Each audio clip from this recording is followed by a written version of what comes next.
السلام علیکم ورحمۃ اللہ۔ محترم میرے دوستوں، میرے عزیزوں، میرے ساتھیوں، آج 10 رمضان الشریف کا دن ہے، اور 10 رمضان الشریف کا دن خاص طور سے نسبت رکھتا ہے حضرت سیدتنا خدیجۃ الکبریٰ رضی اللہ تعالی عنہ کی ذات بابرکات سے۔ آج وہ دن ہے جو سیدتنا خدیجۃ الکبریٰ رضی اللہ تعالی عنہ کی وصال کا دن ہے، یعنی کہ آج آپ اس دنیا سے رخصت ہو گئی تھیں۔ محترم میرے دوستوں، وادی مکہ کی جب کفر و شرک کے فضا آلودہ میں جب صدائے حق عورتوں میں اگر کسی نے بلند کری، اس میں سب سے پہلے اگر کوئی خواتین تھی اور جس نے حضور صلی اللہ علیہ وسلم کی بارگاہ میں لبیک کہا اور پیغام حق کو دل و جان سے قبول کرنے کی سعادت عظمی حاصل کری، تو کوئی اور ذات نہیں بلکہ سیدتنا خدیجۃ الکبریٰ رضی اللہ تعالی عنہا کی ذات تھی۔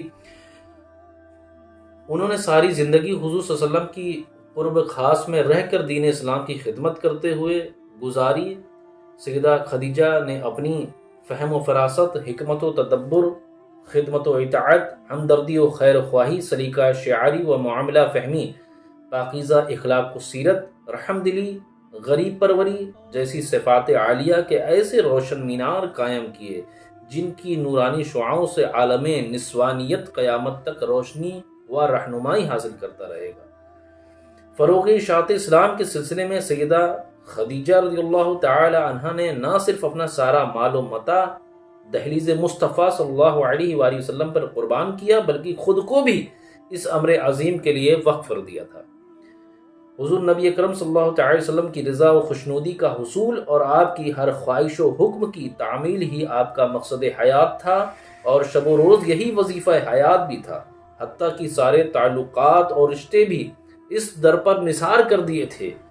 یہی تعلق اور رشتہ سب تعلقات اور رشتوں پر فائق ہو گیا تھا، اسی میں دنیا بھی تھی اور آخرت بھی، اللہ کی رضا بھی تھی اور رسول اکرم صلی اللہ علیہ وآلہ وسلم کی خوشنودی بھی تھی۔ ایک مرتبہ جو ہے حضور صلی اللہ علیہ وآلہ وسلم جب سیدتنا خدیجۃ الکبریٰ رضی اللہ تعالی عنہ کا جب وصال ہو گیا، تو حضور صلی اللہ علیہ وآلہ وسلم اپنی ازدواج کے بیچ میں، اپنے اور جو وائفز تھیں ان کے بیچ میں آپ رضی اللہ تعالی عنہ کا ذکر کر رہے تھے، سیدہ خدیجہ۔ اس میں حضرت عائشہ رضی اللہ تعالی عنہ بھی موجود تھیں، اور یہ ذکر حضرت عائشہ رضی اللہ تعالی عنہ سے حضور صلی اللہ علیہ وآلہ وسلم فرما رہے تھے۔ آپ فرما رہے تھے کہ حضور نبی اکرم صلی اللہ تعالی علیہ وسلم سیدہ خدیجہ کے اوصاف و کمالات بیان کرتے تو بقیہ ازواج مطہرات جذبات رشک میں تھیں۔ مطلب آپ جب دوسری بیویوں کے سامنے سیدہ خدیجہ کی بڑائی بیان کرتے تو وہ جذبات ان کے جو ہے رشک ہو جاتے۔ در حقیقت حضور صلی اللہ علیہ وسلم کی محبت اور پیار جتنا سیدہ خدیجہ کو ملا، اتنا کسی بھی زوجہ کو نہ مل سکا۔ ایک روز حسب عادت جب حضور صلی اللہ تعالی علیہ وسلم خدیجۃ الکبریٰ کی تعریف و توصیف فرما رہے تھے، تو حضرت عائشہ سے رہا نہ گیا اور عرض کرنے لگی، یا رسول اللہ صلی اللہ علیہ وسلم، وہ تو ایک بوڑھی بیوہ خاتون تھی، خدا نے ان سے بہتر زوجہ آپ کو دی ہے۔ یہ سن کر چہرے نبوت پر سخت ناگواری کے آثار ظاہر ہوئے، حتیٰ کہ چہرہ اقدس سرخ ہو گیا۔ آپ فرمانے لگے، ان سے اچھی بیوی مجھے نہیں ملی، وہ مجھ پر ایمان لائیں اس وقت جب سب کافر تھے، انہوں نے میرا ساتھ دیا اس وقت جب سب میرا ساتھ چھوڑ گئے، انہوں نے میری تصدیق کی اس وقت جب سب جھٹلا رہے تھے، انہوں نے اپنا مال و دولت اسلام پر قربان کیا، خدا نے ان کے وطن سے مجھے اولاد دی۔ اور حضور صلی اللہ علیہ وآلہ وسلم آپ نے ان سے نکاح اس لیے کیا، وہ بیوہ رسیدہ خاتون تھی، اور آپ کی عمر حضرت خدیجۃ الکبریٰ رضی اللہ تعالی عنہا کی عمر اس وقت 40 برس کی تھی۔ ایک روایت میں آتا ہے، زیادہ تر روایت میں 40 برس ہے، اور ایک روایت میں آتا ہے کہ 28 برس کی بھی تھی، اور حضور صلی اللہ علیہ وآلہ وسلم کی برس 25 برس کی تھی، یعنی 25 سال کے تھے، لیکن زیادہ تر روایت 40 برس کی ہی آتی ہے سیدہ خدیجۃ الکبریٰ رضی اللہ تعالی عنہا۔ دیکھیں آپ حضور صلی اللہ علیہ وسلم کی زندگی کا یہ بھی پہلو دیکھیں، حضور صلی اللہ علیہ وآلہ وسلم نے ایک بیوہ رسیدہ خاتون سے نکاح کیا، اور نکاح کرنے کا مقصد صرف نکاح کرنا نہیں تھا، بلکہ بیواؤں کو عرب کے معاشرے میں ایک مقام بھی دلانا تھا، ان کی منصب، ان کی حیثیت پر بیان کرنا تھا کہ جس طریقے سے بیوہ خاتون کو معاشرے میں وہ عزت نہیں ملتی جو اور خاتون کو عزت دی جاتی تھی، لیکن حضور صلی اللہ علیہ وآلہ وسلم نے حضرت خدیجہ الکبریٰ رضی اللہ تعالی عنہ سے جب نکاح کیا تو یہ بتا دیا کہ بیواؤں کو بھی اتنا ہی مقام ہے جتنی اور عورتوں کو دیا جاتا ہے۔ اچھا، حضرت خدیجہ الکبریٰ رضی اللہ تعالی عنہ کی اس بات سے بھی اندازہ لگایا جا سکتا ہے ان کی عظمت کا کہ آپ جب حضور صلی اللہ علیہ وآلہ وسلم کی نکاح میں آئیں تو آپ نے اپنا سارا مال و متاع حضور صلی اللہ علیہ وسلم کی بارگاہ میں نچھاور کر دیا، اپنی جان و مال قربان کر دی حضور صلی اللہ علیہ وآلہ وسلم کی بارگاہ میں۔ اور جب حضور صلی اللہ علیہ وآلہ وسلم سے جب آپ کا نکاح ہوا تو حضرت خدیجہ رضی اللہ تعالی عنہ کو اتنی خوشی ہوئی کہ تمام غلام آزاد کر دیے، اتنی خوشی ہوئی کہ انہوں نے تمام غلام آزاد کر دیے تاکہ یہ شادی ان کے لیے یادگار بن جائے اور وہ ساری زندگی خوش ہوتے اور دعائیں دیتے رہیں۔ اپنی کنیزوں کو حکم دیا کہ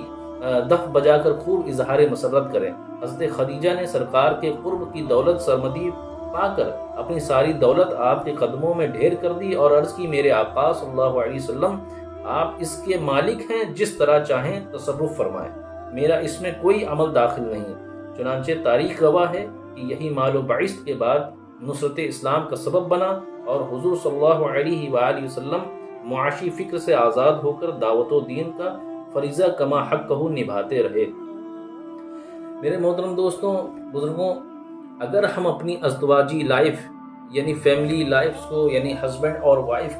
کی لائف کو اگر بہترین گزارنا چاہتے ہیں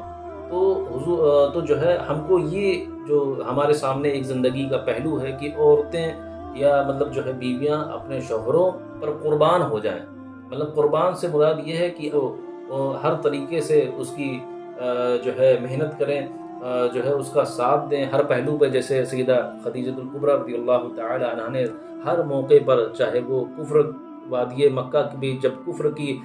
معاملات تھے، جب یا دوسرے چیز جو ہے جب اسلام کو دولت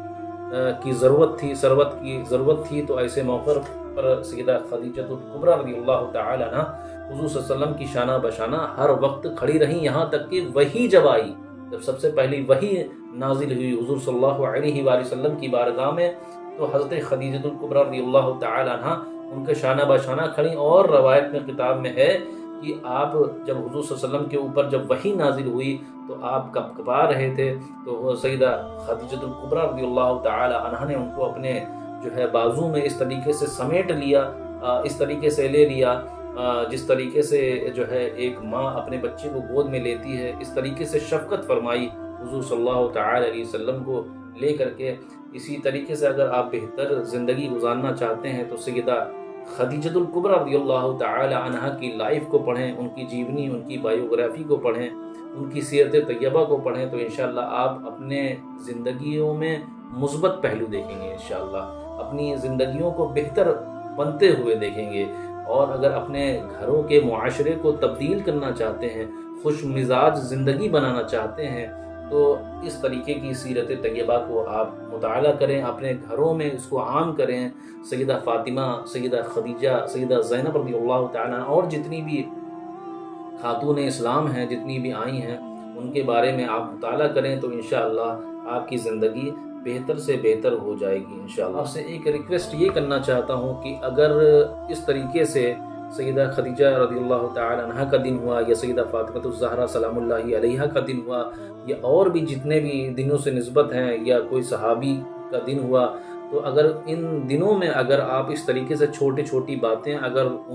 امت کے قوم کے لوگوں تک کے پہنچائیں گے تو انشاءاللہ ان معاشرے میں تبدیلی ہونے کا یہ سبب بنے گی انشاءاللہ۔ چاہے کوئی بیٹھے یا نہ بیٹھے، چاہے کوئی سنے یا نہ سنے، لیکن ہمارا کام لوگوں تک کے پہنچانا ہے، لوگوں تک کے اللہ تبارک تعالیٰ جل شانہ اور حضور صلی اللہ تعالی وسلم کی زندگی کو